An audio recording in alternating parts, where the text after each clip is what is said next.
Magandang hapon po. Hello. Nakain po kayo ng Diwata Overload? Opo, masarap po, no? Opo. Nakatikim ka na ng Diwata? Ito pangalasa. Ha? Hindi sa pangalasa, pero overload talaga. Doon ka pagpasok, paglabas, maghahanap ka ng CR. Overload. May CR naman daw dun eh. Mayroon po lang pantubig. Taga saan po kayo? Pasay po, Pasay. Saan po sa Pasay? Diyan lang sa may Bendia. Saan po? May Bendia. Bendia. Kayo po saan? Makakasama kami ni Diwata nung araw sa Tulay. Kaibigan niyo si Diwata? Yes, 2003. Ano pong niyo kay Diwata? Mahirap. Ayaw ko magpa-interview. Sige, yung mga magagandang lang nangyari. Simula nang binugbog siya, ayaw ko ibang kwento na yung mga... comment ako yun. Pero kasamahan niyo sa Tulay. Si Diwata. Magkakasama kami sa isang platong kainan. At nag-aagawan pa kami. At si Diwata, kapag mayroon niya hindi madamot. Pero, ewan ko lang, kasi sabi niya ngayon nagbago na raw. Kasi hindi ko siya nakakausap. Dapat kunin ka niya. Kunin ka niya magtrabaho ka dito. Galing na kami dyan. Galing na kayo? No comment. No Sorry, Diwata. Sorry. Yung mga good vibes na lang, mga good vibes na lang kayo, diba? O Diwata, ayan daw, ano ba daw siya? Dati mo tropa-tropa, may isang plato. Para sa akin, matanda na kasi ako, 60 na ako eh. 60 ka na? Yes. So talaga nagtutulungan kayo ni Diwata dati? Isang plato, isang bubong? Pag kinakain namin yung araw, manginasal, gagawang kami. Kapag inadobo ko yun. Tapos sa Tulay. Sa Tulay. Mahiwagan Tulay. Natutulog kami sa taas ng Tulay. Diba doon siya binugbog sa Tulay? Ang bumugbog sa kanya, nandito sa trabaho din na kinuha din niya.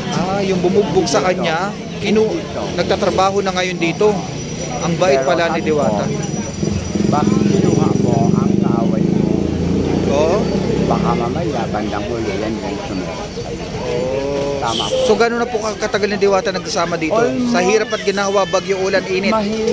Sa kasi, kapag bumabagyo kasi, kapag kami bumabagyo, ang Tulay sa ilalim, punong-puno. Ng tubig? Hindi. Ang dagat kasi kapag bumabagyo, hindi yan lumalaki hanggang doon lang. Puno-puno ng mga tao? Puno-puno ng mga tao. Nambirawan na kami doon kasi meron kami mga kwarto doon. Ngayon, sa Tulay, ako na mag-isa doon nakatira, akin ang mansyon sa kanyang pares. Diba? Kung milyones man ang gastos niya, sa akin milyones ang tinitirahan ko ngayon. Bagas naman ako yung kandiwata dahil nag-aalisan silang lahat. Diba? Ako na nag-iisa ngayon sa Tulay. Wala akong kasama. Pero awa ng Diyos naman, kapag may mga vlogger na in-interview ako, nung nag-viral kami, dalawa kami, nabigyan din ako. Binabalikan kayo ng vlogger? Binabalikan kayo ng vlogger na nag-interview? Kapag nag-viral? Nabigyan ako ng pangkabuhayan. Sige, pag nag-viral ito, balikan din kita. Ganun ba?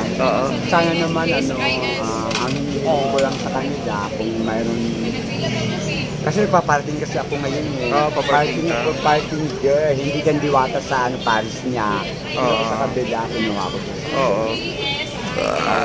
Mag-ipon-ipon kasi sa Cavite kasi ako mag-ipon-ipon. Ngayon, gusto ko sana magtinda kahit sigarilyo. Ayaw ko maghumingi ang tulong. So gaano kabait si Diwata para sa'yo? Sa akin? Mahirap na. Sige.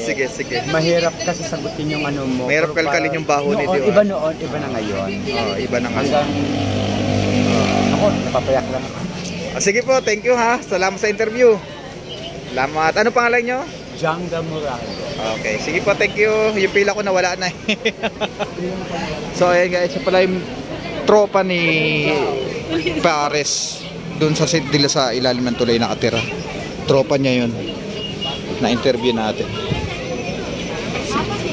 Ay, kaya dito po ako sa likod.